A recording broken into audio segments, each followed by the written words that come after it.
Bahaw. Masukal naman dito.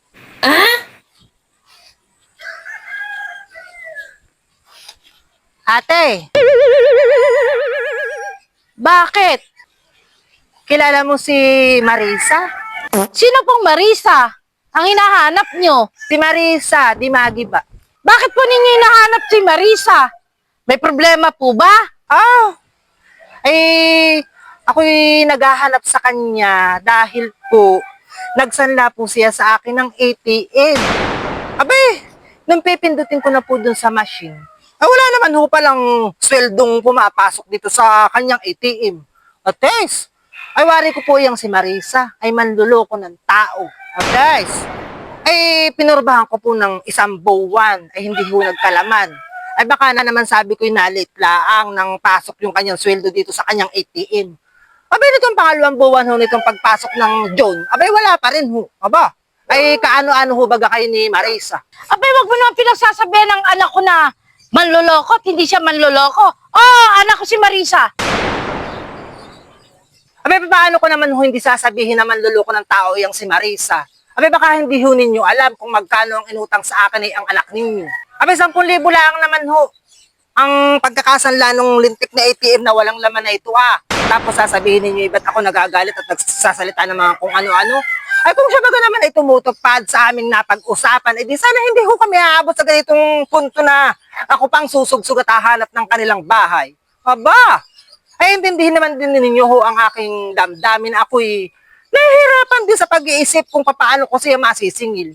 Aba, kayo naman ho kayo. Huwag naman ho ninyong tinotolerate yung inyong anak sa mga maling gawain, honey. At baka naman pati alam ninyo, porket nanay kayo, honey, na alam ninyo na ito'y walang lamang kaniyang ATM na sinanla sa akin. Baka kayo ngay magkasagwat pa eh. Teka na't gigisingin ko, sandali lang. Marisa! Marisa! Marisa! Marisa! Marisa! Ano ba? Gumisikat, may naghahanap sa'yo! Bumangon ka dyan! May naghahanap sa'yo! Tumayo ka dyan! May naghahanap sa'yo ng mataray na babae! At ikaw daw nangutang ng 10,000. Kung ano na pinagsasabi sa'yo? Lumabas ka doon! Kausapin mo yun! Akin na yung 10,000 ko! Sabi mo pipindutin ko sa ATM mo at kaya ka tinanggap yung pagkasanla mo. Tapos ngayon ay 2 buwan ang nakakalipas ay wala pa rin laman yung ATM mo? Abaho! Marisa! Anong akala mo sa akin hindi ko kailangan ng pera? Akin yung 10,000 ko! At bukas ay paghuhulog ko na din sa dapat kong pagkahulugan na dapat yung panghuhulog ko'y galing sa iyo. Sabi mo pa sa akin tutubuan. Ay tapos wala naman palang laman yung ATM mo. Lintik ka! Akin yung 10,000 ko!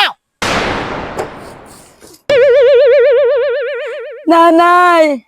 Kunin mo na ang patik! Okay, anak! Okay, anak! Pwede na to, anak, patik! Ampala! Ang kalaykay! Patayin mo na yan, lintik! Okay, anak!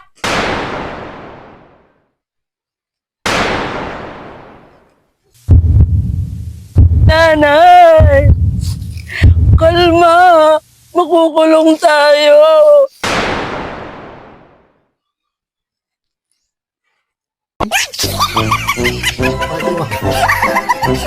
Sorry.